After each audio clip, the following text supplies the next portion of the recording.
Okay, we are getting ready to stream. Yay. My computer is just taking a little time here.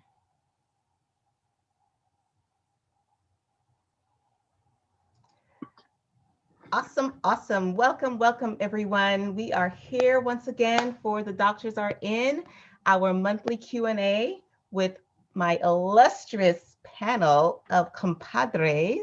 So we have Dr. Christopher Laing, and we usually have some other doctors here with us, but we have some inclement weather going on in different areas of the country, and I'm thinking that that may be interfering with their ability to be here with us today. Regardless, we are going to move forward because we do have questions for our wonderful Dr. Laing.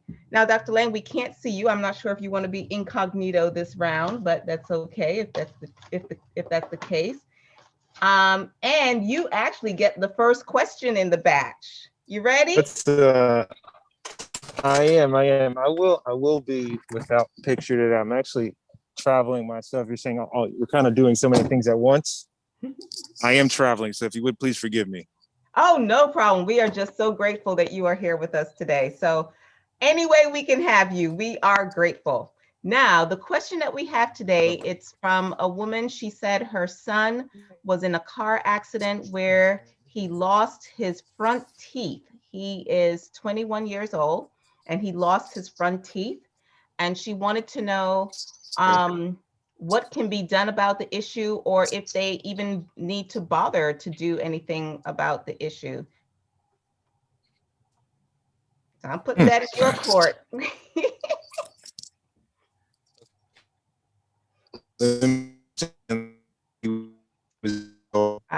We're having a little bit of technical difficulties. Can you hear me now? Okay, now we can. Okay, so just to make sure I understand the question, the gentleman was in a car accident. He is 21 years old and front teeth. Yes, the front and teeth. His mother. Yes, the front teeth were knocked out. Okay. And the mother wants to know what can be done with that, and does he need to have something done to it? Is how important is it to have something done, and what are the options? Okay, so I mean, just person to person, I would assume it would be just complete smile. Ultimately, in order for his mouth to actually, am you losing me back and forth? You're going in and out, unfortunately. I'm not sure if because you're on the road or. Okay.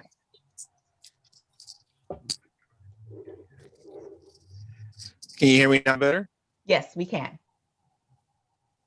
Hello. There we go. Okay, so just sympathize with the situation. I would definitely want a complete smile. But I would think that the importance of that would be a personal decision. The options he has are many, and this is all considering that all things surrounding the area are intact. Okay. But he can either go, I would say, one of three ways. He could either have implants placed to replace the two front teeth. Those would be the closest things that dentistry has to offer that mimic a natural tooth. You would have an implant that is most times made out of titanium. There are some other materials that they make implants out of, such as zirconia. And the choice of that would, I think, be affected by the limitations of the trauma and just how it would ultimately look at the end of the treatment. He could have more traditional treatment, I would say, in the form of fixed prosthodontics, so crowns and bridges. He could have that. So he would essentially have to cut the teeth neighboring the space and basically hang crowns off of those teeth. So you would still be missing those teeth, but when you smile, you would have the appearance of a complete smile. And then lastly, and probably I would say the most cost-effective way to replace those teeth is by a removable prosthesis, better known as a partial denture. Mm. Is that what I've heard some people refer to as flippers or something like Right. that? Correct. Okay. Correct. That would be your flipper. Okay. Hope that was helpful. Yes, and I was wondering about this question because, when we talk about younger children, it's very important that we have the teeth all in place because of language development. I see. That is a very good consideration. And I was also wondering if it also would affect things like digestion in terms of your ability to properly break down foods, or I guess since they're front teeth, they're not as essential as, say, your molars or something like that. I don't know. No, I would agree with that. What's funny, two things. Yes, I think that my patients realize the compromise that they've experienced when they start to lose molar teeth. Most times the complaint is aesthetic when they start to, experience trauma to the front. I actually had 3 patients today who broke their 2 front teeth. Wow, that's scary. One was a 9-year-old little boy, just roughhousing in school, broke his 2 front teeth, hit his face on a desk. I had another young man who was a freshman in college. He plays baseball, and while fielding a ball, he took a ball to the face. And I had another patient who just simply experienced some severe decay, and her front teeth were broken. So, wow, it's a thing. So can you talk a little bit more about the breaking of teeth and the decaying of teeth? What are some of the things that we can do to strengthen our teeth, number one, and to prevent that kind of decay? Because for that child at 9 and then the other person, I would be concerned that this become a pattern, because I mean it's not just limited to one tooth. If you have some kind of imbalance in the oral biome, yeah. I'm just presuming. I don't know. You have no, it's okay. It's okay. So for the examples I gave, that was actually the result of trauma. And so it's not correlated to disease. Okay. But when we talk about disease, specifically cavities, it is a little bit more complicated than just I brush my teeth every day and I should be fine. And there are about maybe 4 contributors. I would say 4 factors that can weigh in onto your caries risk, meaning your likelihood to get a cavity. Okay. So the first one would be obviously bacterial load. We always are going to have bacteria in our mouth. And so what we are trying to do is achieve balance. When we see disease in the mouth, when we see cavities, it is the result of imbalance on the surface of the tooth. Okay. So in other words, when we do not efficiently brush and floss our teeth, we allow the accumulation of bacteria to deposit on the teeth surfaces. The bacteria are living organisms. They metabolize sugar just like we do. And the result is acid. And so that acid actually affects the surface of the tooth and basically dissolves the surface of the tooth, which is why you get a hole in the tooth. To add to that, because the bacterial load is so high, the environment in the mouth becomes acidic, and now it becomes more favorable to forming more cavities. So we want to make sure we manage bacterial load. We definitely want to that same effect, we definitely want to make sure that we're watching how we eat. And it's kind of a difficult thing nowadays because everybody is really conscious about health, and we're kind of encouraged to eat multiple meals during the day. But and that's okay. That's perfectly fine. But we have to watch it, because frequent snacking will also maintain that acidic environment in the mouth. Every time you eat, your mouth becomes acidic to help digestion. So if you continue to to snack, your mouth never has the chance to rebound. This is why we have buffers in our saliva to bring the pH back closer to neutral. Mm-hmm. Mm-hmm. Okay. And so, it again makes the mouth favorable as an environment for cavities. We have saliva flow, mm-hmm. and that really becomes a big issue when people experience xerostomia, or basically dry mouth. Mm-hmm. And we know, those who take a lot of medications, a lot of my patients are hypertensive. They take medication for a lot of different ailments, diabetes, mood management medications actually contribute to xerostomia very significantly. And so all these things weigh in.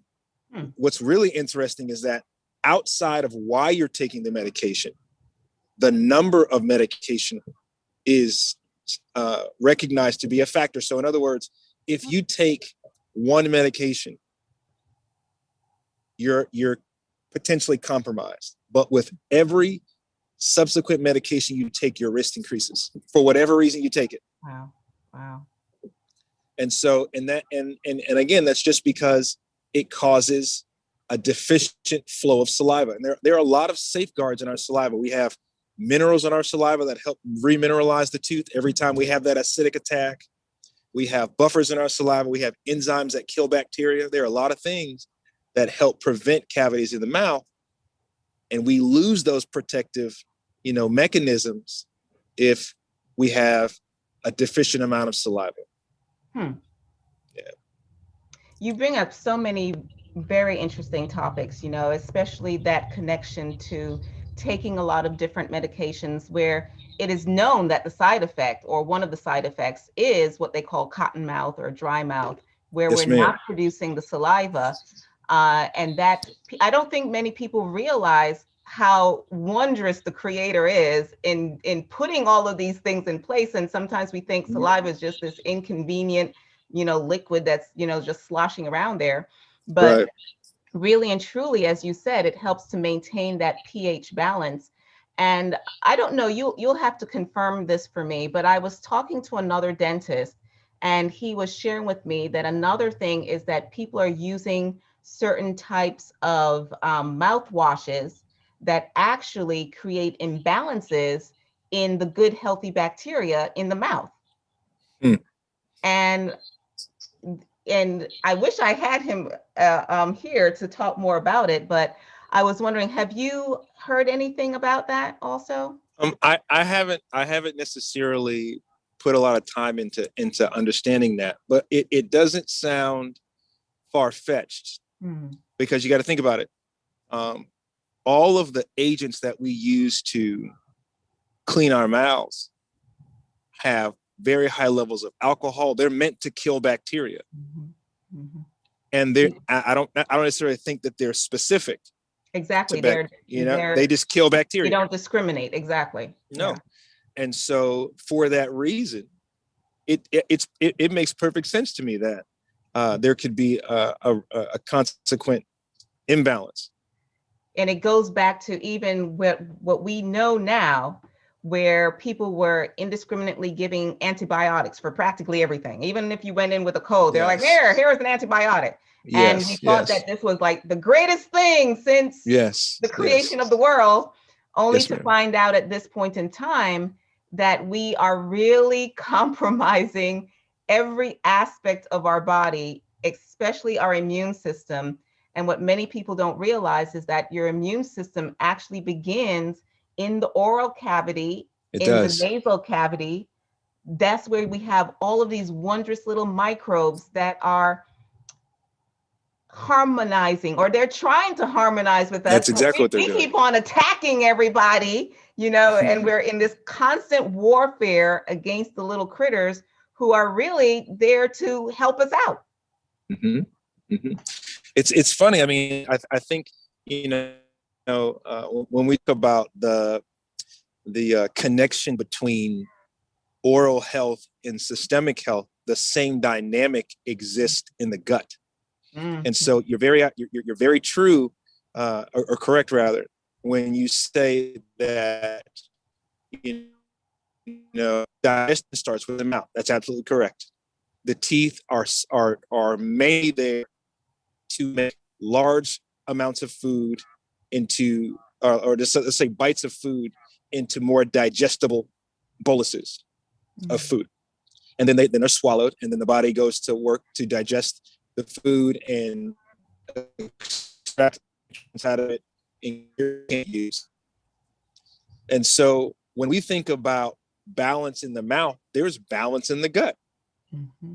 And that balance in the gut is what's going to also contribute to your ability to efficiently absorb nutrients.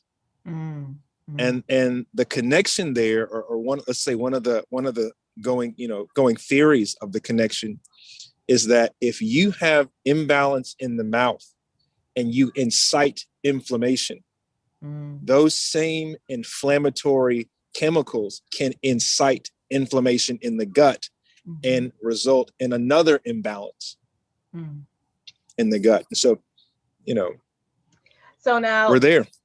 We have another illustrious guest with us, Miss Karen Osborne. And the reason why I'm going to pull her into the conversation is because she actually specializes in using food and herbs to improve bone health. And so when we talk about bones, not only are we talking about our skeletons, but in actuality, the bones in our teeth are very, very critical. So I'm going to ask you, Karen, to jump in and share with us some of the things that you know from experience people can do to increase their bone health, to strengthen their bones in their teeth and the rest of their body, and also what types of foods or things of that nature promote the decay of bones. Promote the decay? Soda? Yeah. So, and what specifically in the soda? Are you talking about, like, say, the phosphorus in the soda, or what? This phosphoric acid is going to, so like you want to make sure, for one thing, that your body is alkaline, or your blood maintaining that 7.4 pH is going to pull out calcium and the alkalizing minerals from your bones and teeth. So one of the things you can do, well, eating plant-based is pretty alkaline, as long as you're not eating junk. There's a lot of plant-based junk, but whole food plant-based. And you want to make sure you're getting vitamin K2, and natto is the best plant-based form, and that is what activates the protein that carries the calcium out of your arteries into your bones and your teeth. Excuse me, Karen, this is Catherine, and I wondered, what did you say has the K2 in it? Plant-based, I didn't catch the word. Natto, Natto. It is a fermented form of soybean. Yeah. It's very, very common in Japan.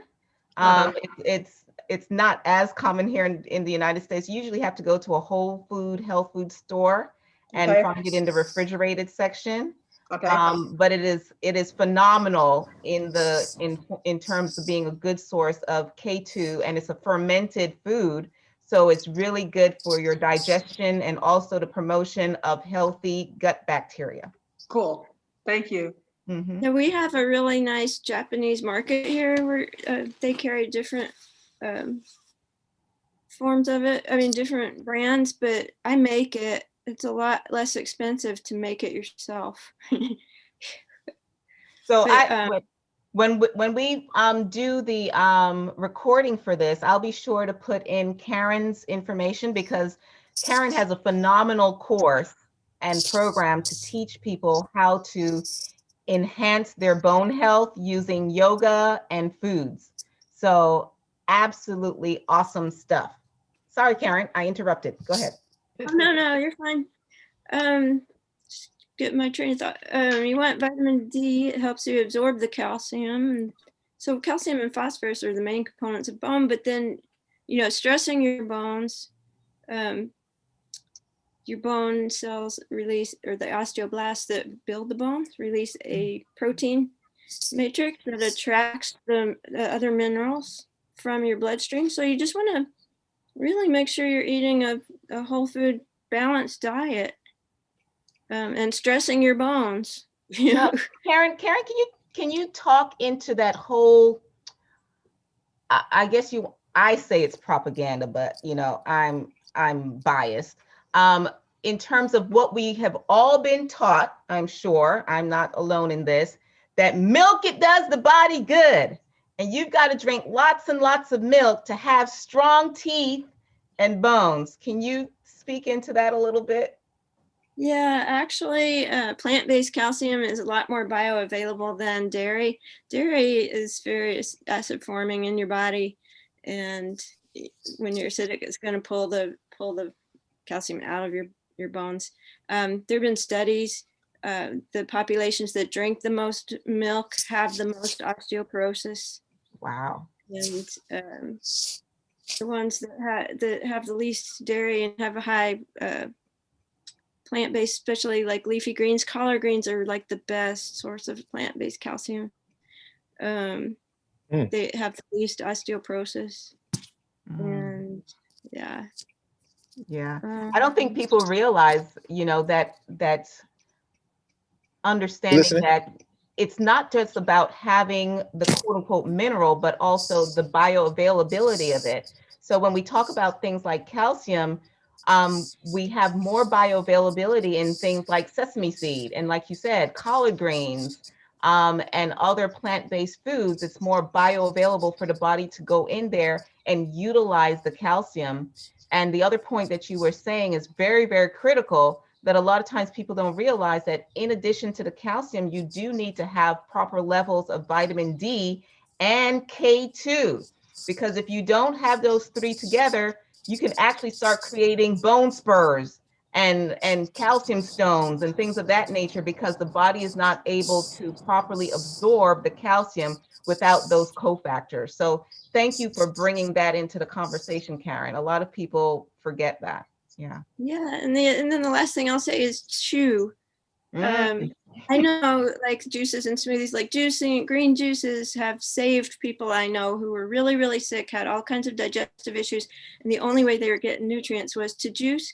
But if you can handle the fiber and all that, chew, you need to use those muscles and then have your teeth actually working for you. And even with the juices, I know this may sound strange, you guys, but chew your juices. Do you realize that, Dr. Laing? You got to chew your juices? I did not know that. Yeah, because it's that chewing that creates the production of the saliva that you want to blend with your foods to start the digestive process. Absolutely, absolutely. When you said to the juices, I was like, where's she going with this? Absolutely, absolutely, absolutely. Yeah, so all these wonderful nuances that a lot of times we don't think about, which are essential to having a more holistic approach to the health.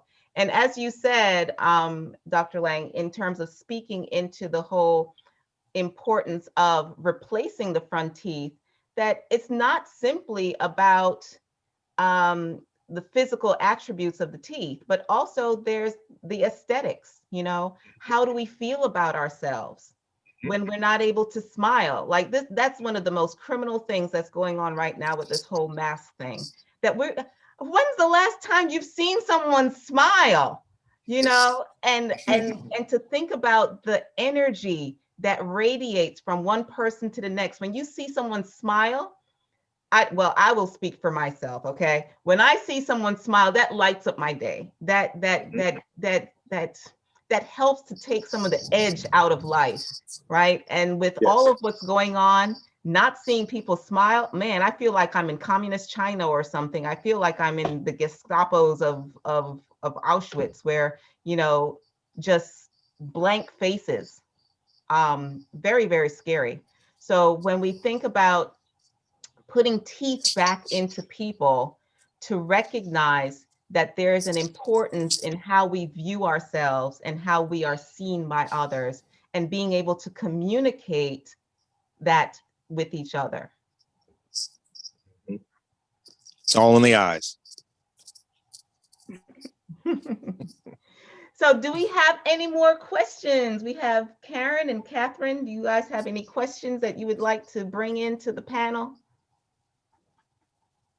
Oh, you're muted. You're muted, Catherine.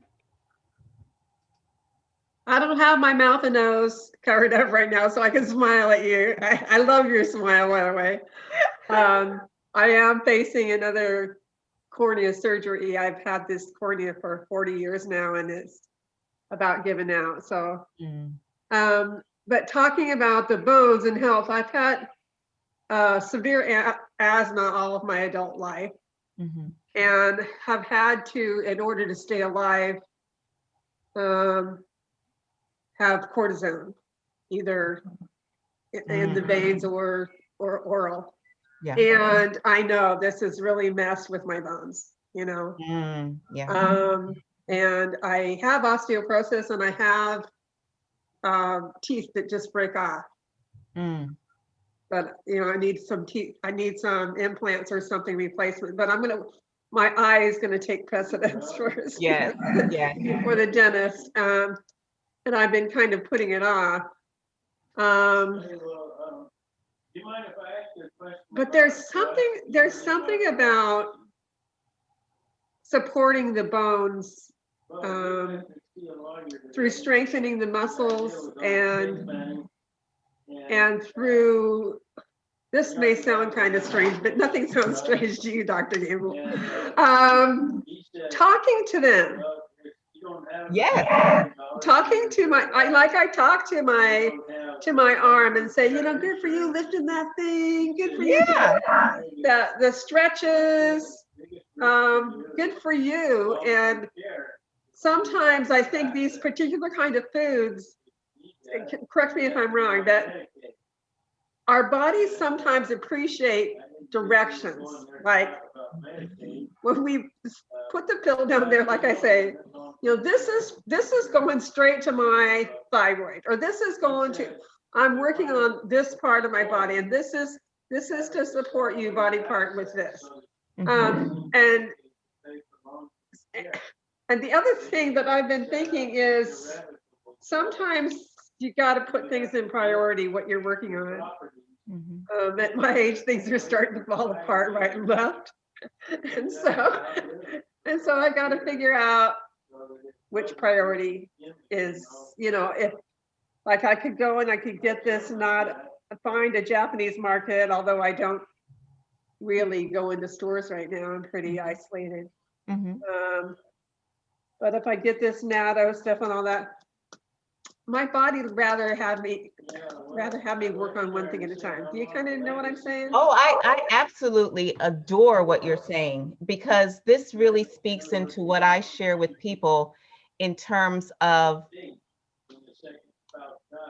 there are so many things going on in our lives at any point in time.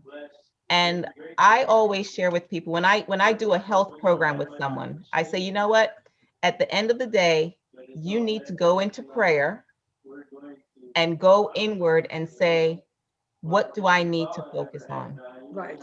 Because at the end of the day, your spirit knows best. Yes. I work for you.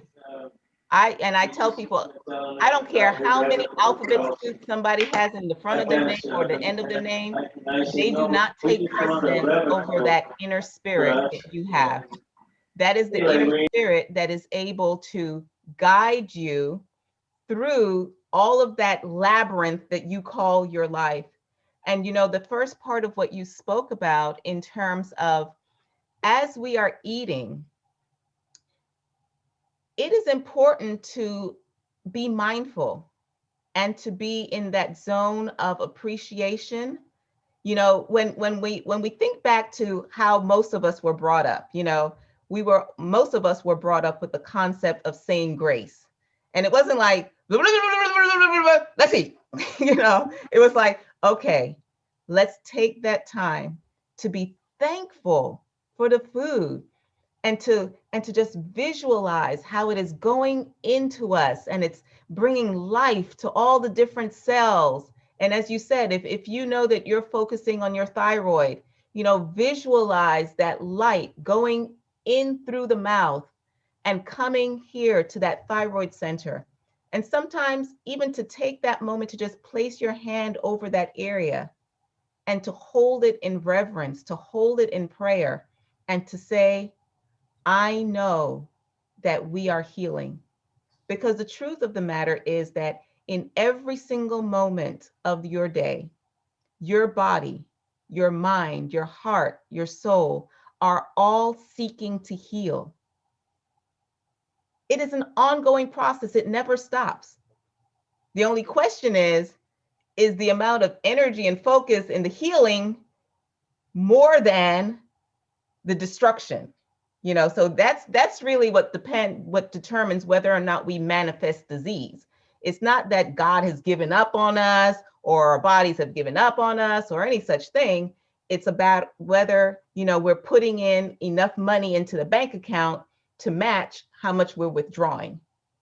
So every single thing that you can do, every prayer that you can hold in your heart, every thought that is affirming, every movement, and Karen is beautiful about this in terms of using yoga to strengthen the bones, you know, and it's not just about strengthening the bones itself through the manipulation of your body's weight, but also through the flowing of the energy, because you can't strengthen your bones if you don't have blood flow to the bones, you know? So all that you've said is completely in harmony with what we are sharing today. And prayer, I truly, truly believe, and I will continue to say this, we stopped having a deep appreciation of the world of healing when we decided that God is in conflict with science. When we decided to vilify God, when we decided to vilify nature, that is when we started to set ourselves up for becoming victims of illness that can never heal, because you can't separate God from the process of healing. You can't separate the sense of appreciation, of gratitude that you hold in your heart from the ability to heal. You cannot sit in a cesspool of anger and vindictiveness and expect your body to heal. It's not going to happen.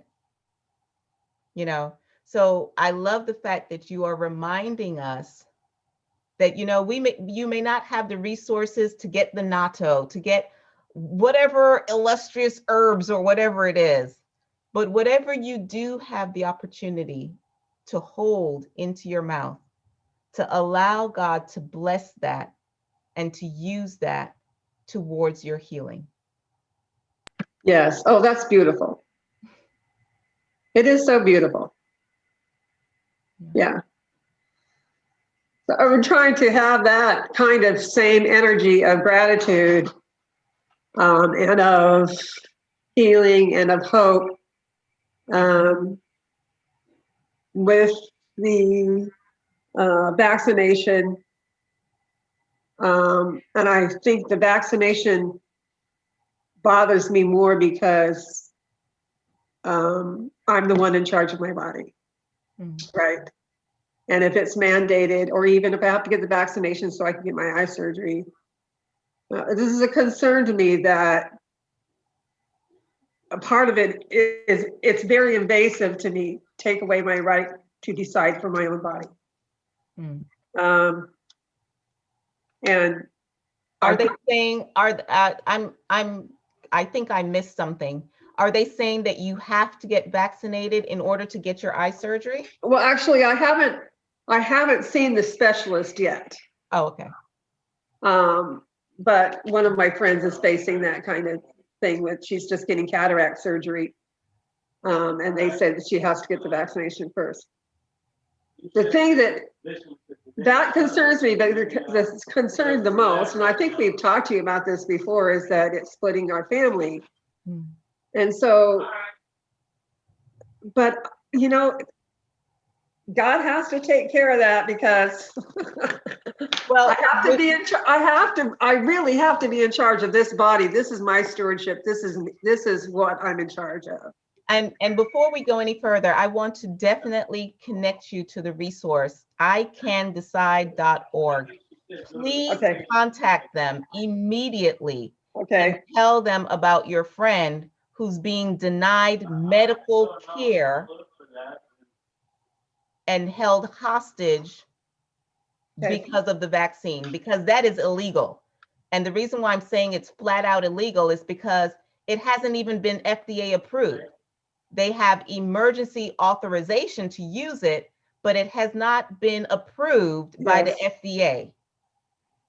So they legally cannot require anyone to take the vaccine, and for them to withhold medical care from this woman on the basis that she must take a vaccine is actually a criminal act. Okay. So please contact icandecide.org, and I will connect you with some people through that channel myself, because this is oh, don't even get me on my soapbox. I am not going to sit or stand for this, no. Because it's not even like we're talking about taking a flight to go see Susie Q. I can do it without a flight, but you're talking about withholding medical care. Oh no, we're gonna have to fight. I'm talking literal fight. So, well, you know what? I hesitated to bring it up, but I'm glad I did. No, please thank you for bringing it up, and I'm going to I'm going to contact my line of people, because no, is it okay with me? Is it okay with you for me to share your information so that they can contact you? Oh, absolutely. Okay, because this is not okay.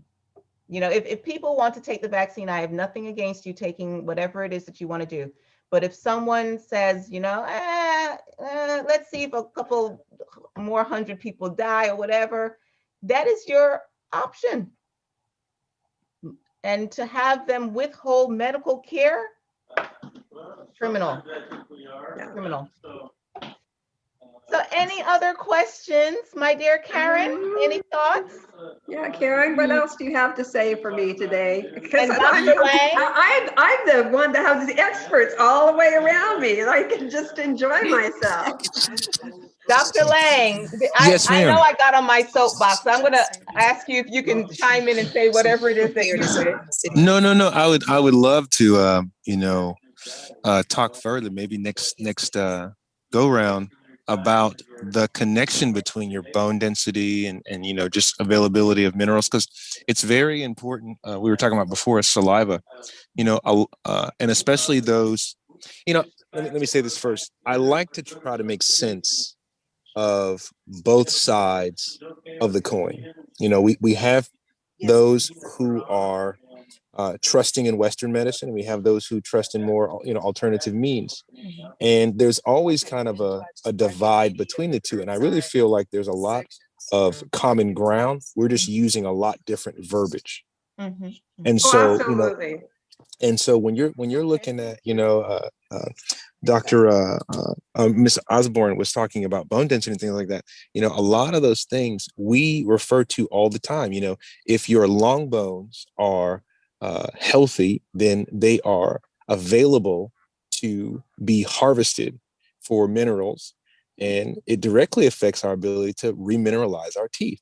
That's where the minerals in our bodies come from. Really? And so, oh yeah. So are you saying that we take think some of the resources from your long bones to use to rebuild your teeth? Put simply, yes. Huh. Okay. Put simply, yes, because the long bones are where we store and harvest minerals. And so the other thing is that, again, we have to kind of, all these things are always ongoing studies, but we don't see the effects of osteoporosis in jaw bones. We see them in long bones. And so, you know, I always get the question from my patients, hey, listen, I have osteoporosis. Is it going to affect when you pull this tooth? No. What happens is that the medications you're taking have the potential to cause osteonecrosis of the jaw. Wow. So it's kind of like an inflammatory issue. Huh. And so, you know, that's what, you know, I love to know what patients who would rather go an alternative route are thinking, and what they're trying to juggle as far as medical information to make good decisions. Because if we can meet in the middle, you can make sense of what maybe you have received from another doctor and make a good decision. Mm-hmm. Yeah. Yes. And that's what we were saying, that at some point we have to acknowledge what I call the holy trinity of spirit, science, and self. And instead of looking at this as this war, one side versus the other side, you know, to look at how do we utilize the benefits and assets of both sides to come together to meet the specific needs of any particular individual, because it'll vary for each person, you know. So we And may that's why, be 10 degrees to the north for Catherine, and then we may be 30 degrees for Karen, and then you may be like 90 degrees for Michelle or whatever. So it's about having that flexibility, as you're saying, to be able to really customize the integration of all of these assets to create an optimal program for each individual. and that's why, you know, that's absolutely, and I'm going to tell you, to go a little further, this is why whenever I have, you know, a patient come in and they're trying to describe to me what they're dealing with, I'm really not worried about the specifics. Tell me which tooth, tell me exactly how it hurts. I want to know just simply what you're experiencing. I can make sense of most times I can make sense of what's happening if I can just understand what you're experiencing. Just tell me what it feels like to go through what you're going through. Tell me how it happens. Tell me when it happens. Tell me what you did to get to repeat the situation. And so it's just a testament to being open to the patient's understanding of what they're going through. I can make sense most times medically what you're going through, but what helps me tremendously is understanding how you're experiencing what you're going through. Yep. Wow, that's a completely another layer of things. I love that distinction.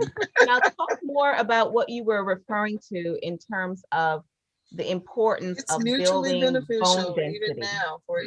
Oh, no, I was saying, you know, patients who are going through osteoporosis or dealing with it, that's an issue for them. And they always ask me a question about how does that relate to teeth? And so, you know, I was just making the distinction. You typically don't, I have not experienced that. And my understanding of it is that we don't have issues of osteoporosis in jaws. So because you have osteoporosis, you don't have to worry about your teeth falling out and things like that.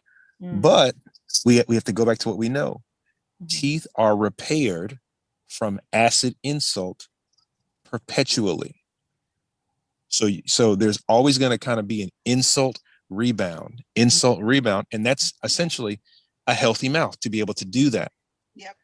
It's when you do not have a sufficient amount of mineral to have in your saliva to do that, we start to run into trouble.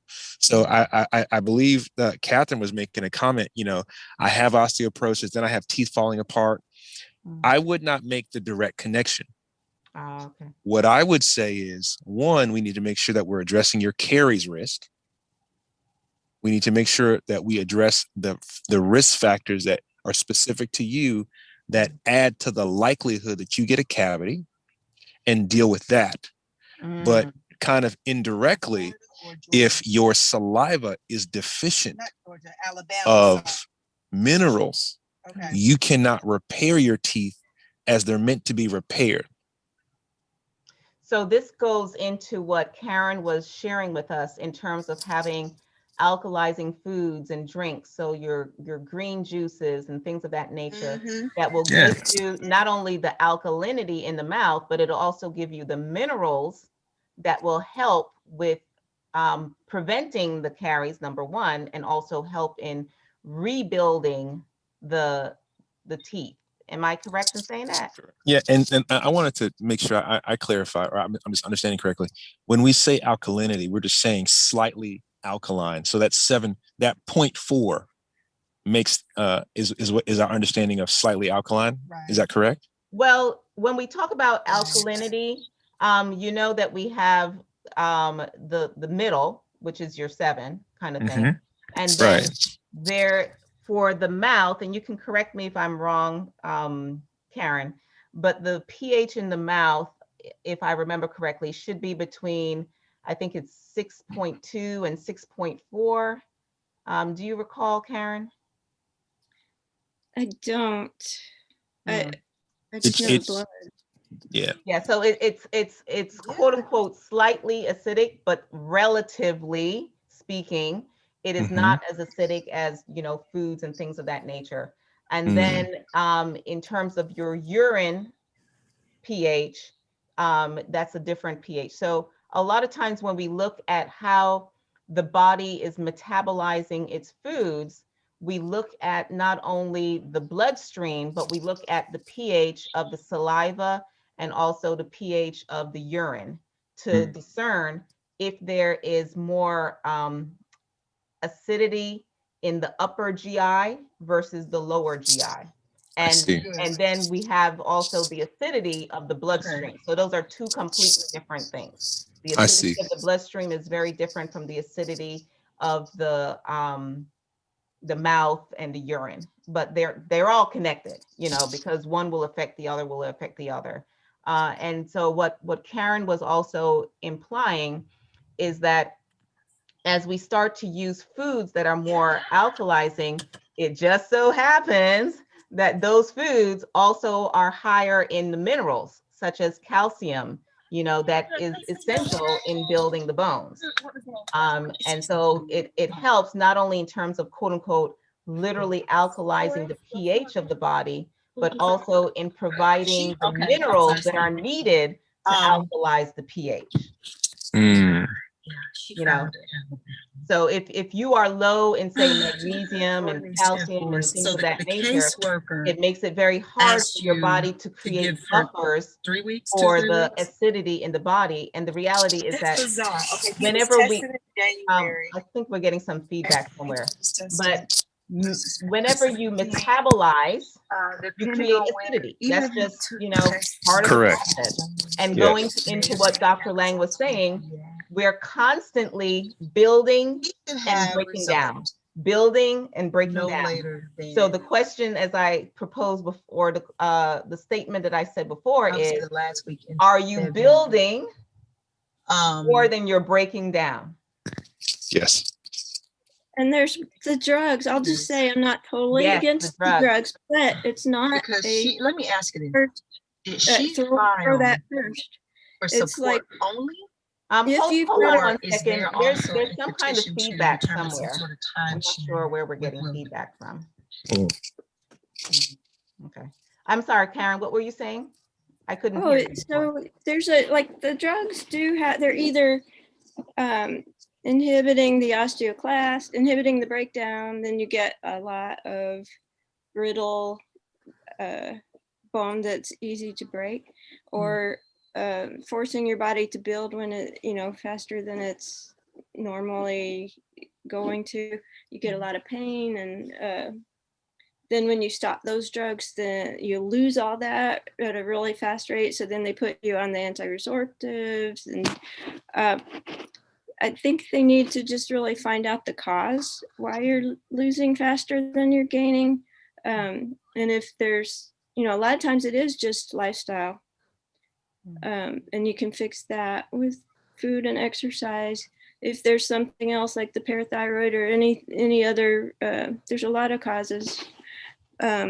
Those can be dealt with. But if you have already had a fracture and you're in danger of having another fracture, sure, take the drugs temporarily while you get the other stuff under control. and, you know, work with the food and the lifestyle at the same time. I love how you brought that together, Karen, just like Dr. Laing was saying and what Catherine was saying, which is, you know, it's always a juggling act. It's always a balancing act. And, you know, as Karen just said, there's a time and a place for everything. Sometimes we need the medication to get us through a moment of crisis when we don't have the resources to deal with everything, right? And at the same time, we also want to say, well, you know what? I don't want to do this for the rest of my life kind of thing. I want to be able to drill down and figure out what opened up this Pandora's box to begin with. So it's always playing that juggling act and playing that balancing game, which is in reality what the body is always trying to do. The body's always attempting to reestablish homeostasis or balance. Dr. Laing, if you can go into just a little bit, you kind of mentioned quickly that there were some medications that could possibly lead to the decay of the jawbone. What kind of medications are those? So what we were talking about were we have medications that create xerostomia, and the xerostomia hinders our natural ability to protect the teeth from decay. And so there are a lot of drugs that are implicated, but just to go through a few hypertensive drugs, you know, and I think this is important because a good portion of my patients are hypertensive. And so those drugs are known to cause xerostomia. The unfortunate thing, interject? What the heck is xerostomia? I mean, maybe okay, I'm just the ignorant person. It's okay. No, xerostomia is the technical term for dry mouth. Okay. So you trying to use them big words, man. No, I'm gonna tell you, this is what I do. I want you to be able to recognize it when it comes up. That's true. That is so true. Thank you for educating us. Because what's gonna happen is if you read your medication warnings and your labels, it will say xerostomia. It won't say dry mouth. Okay. Okay. So that's the thing. But hypertensive drugs, mood management drugs, bipolar medication, a depression medication, those things, those type of medications are known to cause dry mouth. But what I wanted to harp on was not only are those medications specifically meant to or known to cause dry mouth, but combinations of medication, the number of medication that you're taking increases your risk of dry mouth and hence your risk of cavities. So because you take hypertensive medications, you most likely will also take some other type of medication. You know, so for example, I have patients who take, HTZ, which is hydrochlorothiazide. They take amlodipine, and then on top of that, they might take a blood thinner like, warfarin, clopidogrel, Eliquis, whatever the case is. So because they take that many medications, they're that much more likely to have dry mouth. Or they might take clopidogrel, amlodipine, lisinopril, and Adderall. I'm just giving you random medications. So are you saying that in the case of medications, 1 + 1 = 3? No, let's